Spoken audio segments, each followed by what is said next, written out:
তাদের এখান থেকে সরে যায়। আপনারা দেখতে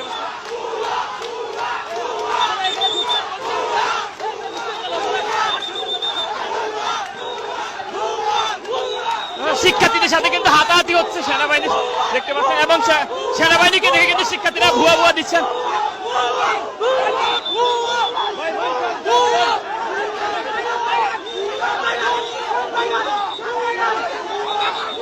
দর্শক, শিক্ষার্থীদের সাথে আইন শৃঙ্খলা বাহিনী বা সেনাবাহিনীর কিন্তু হাতাহাতি হচ্ছে আপনারা দেখতে পাচ্ছেন, এবং সেনাবাহিনীকে কিন্তু ভুয়া স্লোগান দিয়ে কিন্তু সেখান থেকে বিতাড়িত করে দিয়েছেন।